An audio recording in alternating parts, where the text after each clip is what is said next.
Como ya le adelantaba, está en esta mesa de trabajo Marco Fernández, coordinador de Anticorrupción y Educación de México Evalúa. Marco, muchísimas gracias por estar con nosotros. Hola, ¿cómo estás? Muy buenas tardes. Gracias por la invitación, Alejandro. Comenzaría preguntándote, ¿realmente las autoridades tienen un diagnóstico claro? ¿Han sido contundentes a la hora de abordar el tema? ¿Realmente le han dado el espacio que merece en la agenda del presidente y de este gobierno federal para atender el regreso a clases y este posible rezago educativo? Lamentablemente no. O sea, creo que pues el hecho de que está a 24 de marzo, un año y días de que se decidió, pues por la cuestión de la pandemia, terminar con las clases presenciales, no tenemos hoy cifra oficial del abandono escolar. Nos dicen después desde la SEP, no, es que sí la tenemos, pues ¿dónde está? ¿Dónde la han hecho pública? ¿Dónde está la rueda de prensa en la mañanera, dada la importancia de este tema? Decir, miren, tenemos un problema de esta naturaleza, este es el tamaño, ya hicimos un diagnóstico de las afectaciones en el aprendizaje, tenemos este diagnóstico del aprendizaje emocional, pero no, nada de eso han hecho. Lo único que hicieron fue una pseudo encuesta, y digo pseudo porque no tiene representatividad estadística y ellos lo saben, se los dijimos en su momento en reuniones de trabajo. Entonces es el colmo que no tenemos un diagnóstico, y sin diagnóstico pues está difícil tener una ruta educativa para poder enfrentar el tamaño del problema que tenemos enfrente y sobre todo ver, para el regreso eventual, que tiene que ser paulatino y escalonado, de clases presenciales, y no va a ser en todos los lugares, no puede ser todos al mismo tiempo y demás. Sí. Hay por un lado toda la parte de los requisitos de salud, pero el otro lado es la parte educativa. ¿Qué vamos a hacer, por ejemplo? Ya están negociando con el CENTE para ver de qué manera ocupan parte del verano para ir recuperando aprendizajes. ¿Cómo vamos a hacer? ¿Vamos a ampliar clases en el invierno? ¿Vamos a utilizar los sábados? O sea, ¿qué vamos a hacer para tratar de revertir el drama de la afectación educativa que está generando la pandemia? Marco, hablando del drama, hoy se daban a conocer estas cifras por parte del INEGI. 5.2 millones de estudiantes no volvieron a las clases presenciales. ¿Cuáles son las claves en las cuales tenemos que ponerle ojo de estas cifras que da a conocer el INEGI? A mí me parece que hay que ser cautos en la lectura de los datos del INEGI, porque esto de que 5.2 millones no regresaron a clases, me parece que sí tendríamos que diseccionar el número. ¿A qué me refiero? De acuerdo a las propias estadísticas que reporta de su encuesta los señores del INEGI, son 700,000 alumnos los que estaban inscritos el ciclo escolar anterior y que ya no se inscribieron este ciclo escolar. Porque si no, empezamos a meter en la cifra y no precisan cuántos de las personas encuestadas no estaban en el sistema educativo, no estudiaban y siguen sin estudiar. Porque entonces eso ya no se puede considerar que dejaron de estudiar por el COVID. Entonces, solo creo que tendríamos que ser cautos respecto a ese número. Pero hay cifras que son súper importantes de la encuesta. Por ejemplo, confirma lo que nosotros ya habíamos hecho en otra encuesta con representatividad nacional justo en noviembre con el periódico Reforma y la Escuela de Gobierno del TEC de Monterrey, en donde documentamos cómo la mayor parte de las familias de escuelas públicas nos comentaban que la principal forma de tratar de mantener estudios a la distancia ha sido este aparatito, el celular, ¿no? Sí. Eso lo confirma la encuesta y es particularmente relevante para primaria y secundaria. Ya en el caso de media superior y sobre todo superior, los estudiantes sí están pudiendo apoyarse más en el uso de la computadora. Otro punto importante es cómo ha sido una de las razones por las cuales reportan que se deja de estudiar, tiene que ver con que pues no le ven caso porque no sienten que estén aprendiendo por las clases, lo cual es consistente con el 68% que en su momento nos había dicho que no les gustan los contenidos de la televisión educativa. Hay otro punto en ese sentido fundamental. La encuesta del INEGI reporta cómo hay un porcentaje importante de encuestados que reportan tener escaso contacto, retroalimentación con los docentes. Ese elemento es fundamental porque está ligado con el otro de no poder aprender mucho. Porque si tu principal estrategia ha sido la televisión educativa, no has puesto dinero para facilitar el contacto entre docentes y los alumnos, sí, y además le has recortado el presupuesto a la educación, ¿cómo pretendes que las estudiantes o los estudiantes puedan aprender si están viendo programas que van muy rápido, se mejoraron respecto a los programas que se habían hecho anteriormente, pues de incorporar pegotes de televisiones educativas de otros países? Sí. Es cierto, ahora hay muchos programas que los hacen los docentes, pero hay todavía áreas muy importantes de mejora. Claro. Por ejemplo, hace poco, tú si te metes al YouTube y buscas las lecciones de química de tercero de secundaria, hay una sobre la oxidación, por ejemplo. La maestra va tan rápido, vierte una serie de conceptos químicos a una gran velocidad, y es muy difícil pretender que alguien que esté viendo la televisión en 20 minutos o 24 minutos que dura la sesión, pueda absorber todo el conocimiento.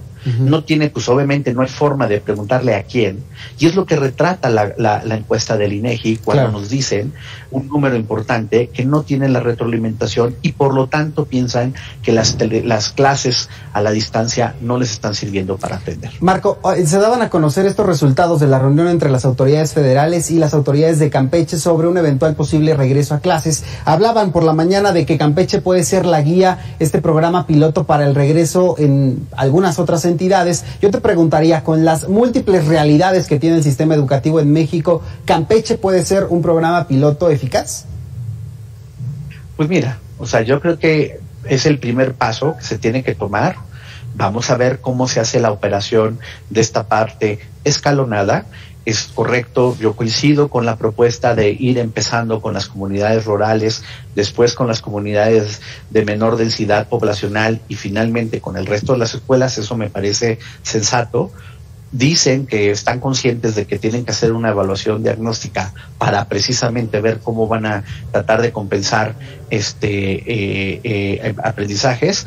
No han mencionado hasta ahorita la sección local del CENTE de Campeche, ha guardado silencio sobre si está dispuesta, justo como parte de este piloto, a decir, ni modo, estamos en tiempos de emergencia y a todos nos toca poner, y vamos a necesitar utilizar parte del verano para tratar de compensar los aprendizajes que la evaluación diagnóstica muestre que, pues lamentablemente, no han desarrollado un número importante de los estudiantes. Porque además, acuérdate una cosa, Alejandro, de cuando ibas a clases.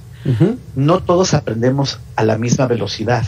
Claro. Y justo por eso es tan importante el poder tener la interacción con tus compañeros y la interacción con el maestro, porque son los complementos de los cuales tú te puedes agarrar cuando no entiendes una cosa, y cuando el profesor está dando las clases de manera presencial, se puede dar cuenta justo de estos avances diferenciados y así poder hacer estrategias para ir apoyando a los alumnos que se van atrasando. Pero si tú estás a la distancia y no te han facilitado ningún tipo de contacto, ahora que vas a regresar de manera presencial y sí paulatina y demás, vas a tener que hacer ese plan de compensación educativa. Pero hay un punto adicional en este piloto que se tiene que hacer.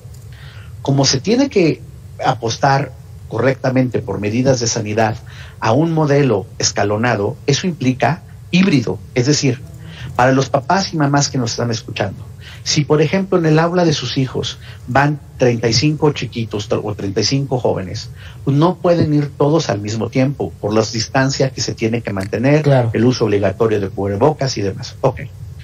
Cuando nos planteen cómo van a hacer esta sistematización, esta fragmentación de los grupos, va a haber unos que estén tomando unos días la clase de manera presencial, mientras que los otros estén haciendo las clases a la distancia. ¿Va a implicar más chamba para la comunidad docente? Sí. Me compartía una docente que conozco y que aprecio, me decía, Marco, es que vamos a tener más chamba. Y yo le decía, profesora, sí, Sí, pues inevitablemente lo vamos a tener.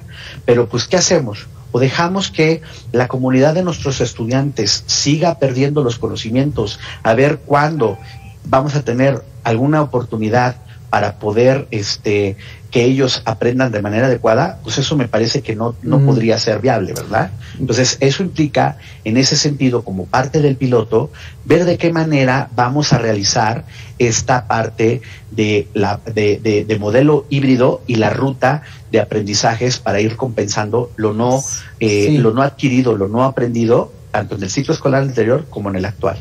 Ahorita comentas el tema de este modelo híbrido. La secretaria de Educación, Delfina Gómez, hablaba de un mecanismo mixto para atender estas clases una vez que se decida regresar de manera presencial a las aulas. ¿Qué tan perfeccionado llega este modelo respecto a la experiencia con otros países y quizá también este año que tuvo el gobierno para preparar justo este eventual regreso a clases de manera mixta? Mira, Alejandro, yo con franqueza es ahí donde, pues ni modo, aunque se enojen algunos compañeros en la SEP. Ni modo. O sea, yo puedo entender y hemos ayudado todo lo que hemos podido, no solamente criticamos, sino llevamos elementos a la mesa para tratar de ayudar. Y entiendo que es muy difícil, dado que además ellos no lo van a decir abiertamente, nosotros sí lo podemos decir, que debe ser muy frustrante que estás tratando de hacer las cosas y te están pasando la tijera presupuestal por orden del presidente, ¿ok? Y pues por disciplina burocrática, chitón, no puedes decir nada. Pero incluyendo todas esas dificultades, la parte que no me parece adecuada es que ya pasó un año y no tenemos sobre la mesa una propuesta de evaluación diagnóstica. Nosotros les compartimos una ruta, decir, bueno, eso se lo hicimos en agosto. Decimos, vamos a tener que hacer una evaluación diagnóstica, no cuesta, ustedes tienen los elementos en las pruebas anteriores de enlace y demás, se puede hacer de esta manera. Preparen una evaluación.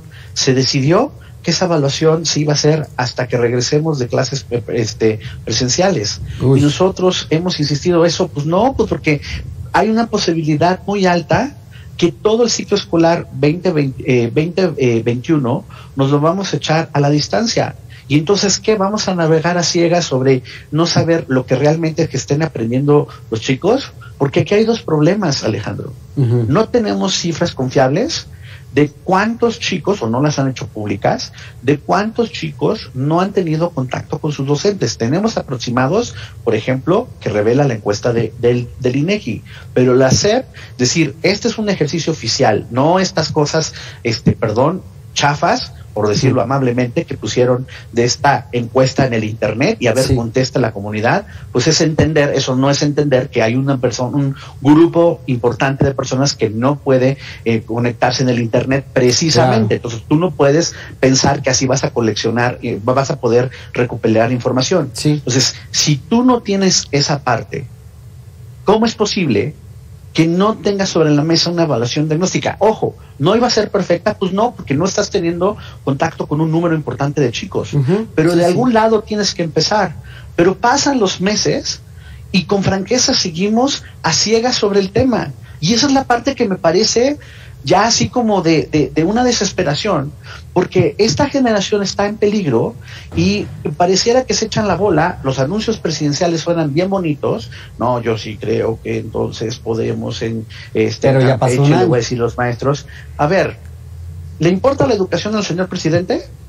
No le recorte el presupuesto al sector educativo. Bien. Apoya a la Secretaría para que tengan los elementos para apoyar a los docentes en el contacto con sus alumnos. No le recorte el presupuesto a la formación de los docentes. No le recorte el presupuesto a las escuelas de tiempo completo, de donde tienen alimentos las personas, las familias más necesitadas. Bien. ¿Vamos a tomarnos en serio en la educación o vamos a seguir con verborea presidencial desde las mañaneras, afectando lamentablemente a un gran número, justo en particular de los más necesitados, de familias que no están pudiendo educarse en estos momentos? Los retos son mayúsculos. Muchísimas gracias, Marco. Gracias, Alejandro. Que tengas muy buena tarde. Buenas tardes. Ahí lo